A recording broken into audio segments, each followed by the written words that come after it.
Imagine you're an astronomer, sitting in front of your monitor, expecting 3I divided by Atlas, our third ever interstellar visitor, to slip quietly past Mars. Models said it would stay faint, just a blur in the darkness. Nothing dramatic. But then, in just 48 hours, the impossible happened. 3I divided by Atlas brightened 6 times more than predicted. That brightness spike wasn't just a number on a chart. It turned into a jaw-dropping spectacle, a green carbon dioxide cloud stretching out to half the width of the Sunday. Instead of a fuzzy speck, telescopes caught a glowing gas sphere hundreds of thousands of kilometers wide. And right there, a question hit. Why is an interstellar guest breaking the rules? Is this just a violent, natural outburst? Or is it pointing us toward physics we don't even know yet? At that moment, 3I divided by Atlas was racing toward Mars at nearly 70 kilometers per second, double the orbital speed of any planet. For comparison, at that speed, it could cover the Earth-Moon gap in just about an hour. Apollo astronauts needed 3 days. So we're left staring at a runaway comet acting like it has a mind of its own. Is it just ice and dust, or a messenger carrying secrets from a faraway star? To grasp why 3I divided by Atlas is so special, let's start with the basics. This isn't a regular comet. Its orbit is hyperbolic, not bound to the Sunday, meaning one pass, one shot, then gone forever into interstellar space. That alone makes it priceless for science. Right now, it sits about 2 astronomical units from the Sun. That's twice Earth's distance, or around 300 million kilometers. Sounds far, but at nearly 60 kilometers per second, it's screaming inward. By late October, at perihelion, it will hit almost 68 kilometers per second. For context, Mercury, the fastest planet, orbits at just under 48. Humanity's fastest spacecraft, the Parker Solar Probe, will someday hit 200, but only after years of slingshots and precision planning. 3I divided by Atlas, it simply falls, and gravity does the rest. On the astronomical magnitude scale, it jumped to magnitude 12. Dry numbers? Sure, but here's why it matters. Naked eyes max out at about magnitude 6. Every 5 steps is a 100-fold difference. Going from 16 to 12 is about a 40-fold brightening. That's not subtle. That's a cosmic light switch. And yet, even at this level, you won't see it with your eyes alone. In mid-sized telescopes, it's a faint smudge, barely set apart from background stars. A visitor both dazzlingly bright in scale and frustratingly ghost-like to the human eye. The real shock wasn't just how fast it moved, but how it glowed. In just 2 nights, its brightness surged 6 times over. Instead of a thin streak of dust, 3I divided by Atlas built a coma half the width of the Sun, a monster cloud scattering sunlight on an unimaginable scale.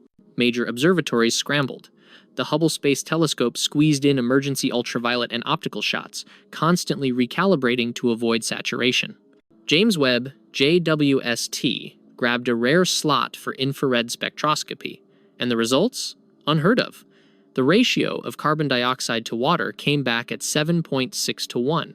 For solar system comets, water usually dominates. Then came the color. That eerie green glow wasn't from the usual suspect, C2 molecules. Spectrographs showed atomic oxygen at 557.7 nanometers, the same forbidden emission that paints Earth's auroras. Translation? The sun's UV light was ripping apart CO2 molecules, releasing free oxygen atoms that shine green when they relax. In other words, the glow was chemistry at work, but chemistry unlike what we see in most comets here at home. It's more than pretty. It's a fingerprint, a chemical signature telling us this thing was forged in a nursery richer in CO2 than our solar system. In short, we're staring at alien chemistry on display, right above our heads. Just as curiosity peaked, nature threw in a cruel twist, solar glare. As the angle between comet and sun, solar elongation, shrinks below 30 degrees, Earth-based telescopes are practically useless. Even the largest observatories can't peel its faint glow from the sun's blaze. And here's the irony. That window of invisibility overlaps perfectly with its closest pass to Mars, just 30 million kilometers away, a cosmic near-miss unfolding when our planet can't watch. But wait, the story doesn't end there. Orbiting Mars are spacecraft that never signed up to study comets, but suddenly became the best observatories in the solar system. NASA's Mars Reconnaissance Orbiter packs HiRISE, a camera sharp enough to see objects the size of a desk. ESA's Mars Express carries HRSC, a stereo imager ideal for wide coma views. The Trace Gas Orbiter brings NOMAD, a spectrometer suite built to sniff out gases, now redirected at Atlas. MAVEN, designed for Martian plasma science, can measure how the solar wind collides with the comet's outflow. Together, they form a synthetic Mars observatory, stitching data across wavelengths. It's the first time in history an interstellar object is studied not only from Earth, but from another planet's orbit. For every gap Earth suffers in glare, Mars fills in with robotic eyes. Science fiction? Not anymore. As if a green halo wasn't enough, astronomers spotted something stranger. An anti-tail, a streak pointing toward the Sunday. Wait, what? Aren't comet tails supposed to blow away from the sun? Normally, yes. Radiation pressure and solar wind push dust outward.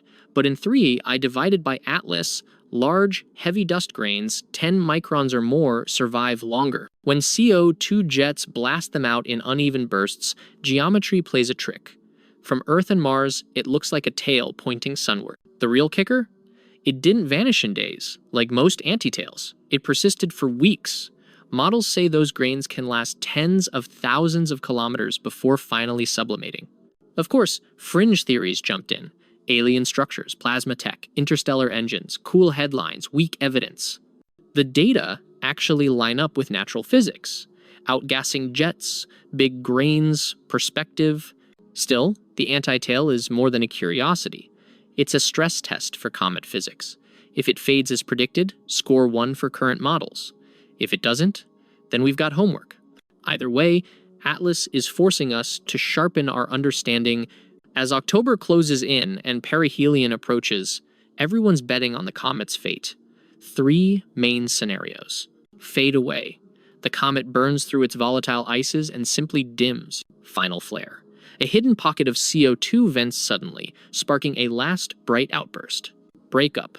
The nucleus fractures under heat and tidal stress, scattering fragments that briefly spike brightness before fading to nothing. Whatever happens, it's a once-only show. Remember, Atlas is unbound. Once it rounds the sun, it will vanish forever into interstellar night. Each outcome is valuable. A fade tells us about volatile depletion. A flare exposes hidden layering. A breakup reveals structural weakness in alien ice. Unlike comets, we can wait for every few decades. This one is never coming back. Every Hubble snapshot, every JWST spectrum, every plasma measurement from MAVEN all become part of humanity's permanent record of this fleeting guest. When it disappears, the only thing left will be the data and the questions it leaves behind. Why invest so much in a comet that will vanish? Because 3I divided by Atlas is a time capsule. It carries chemistry frozen in a star system we'll never visit, the weird CO2 ratio, the green oxygen glow, the anti-tail, all of it challenges the way we model comets. And here's the practical side: planetary defense. If an interstellar object ever did aim at Earth, we'd have no time for trial and error. We need to know, how do these bodies brighten, fragment, or interact with solar wind? Atlas is the practice run. There's also the teamwork. Earth telescopes, Mars orbiters, space agencies across continents all had to sync like an orchestra. Normally, that kind of coordination happens only in asteroid impact drills. Atlas gave us the rehearsal in real life. So yes, Atlas will leave us. But the knowledge it forces us to gather? That stays. And one day, it could be the difference between surprise and survival. In the end, the story of 3I divided by Atlas is simple but powerful. The universe loves surprises. One day, it was a faint interstellar rock. The next, it was headline news glowing green, sprouting a backward tail and outrunning every planet in the system. Its final act is still unwritten. Will it fade quietly, burst in one last blaze, or shatter into shards? Whatever the ending, Atlas already left its mark. It pushed comet science to its limits. It gave us a front row seat to alien chemistry. And it turned Mars into a comet-chasing observatory. Thousands of years from now, textbooks might remember it as the brightest messenger of our generation, more dramatic than Oumuamua, more complex than Borisov. So here's the invitation. Don't just watch. Join the story. Share your thoughts. Fade, flare, or fracture.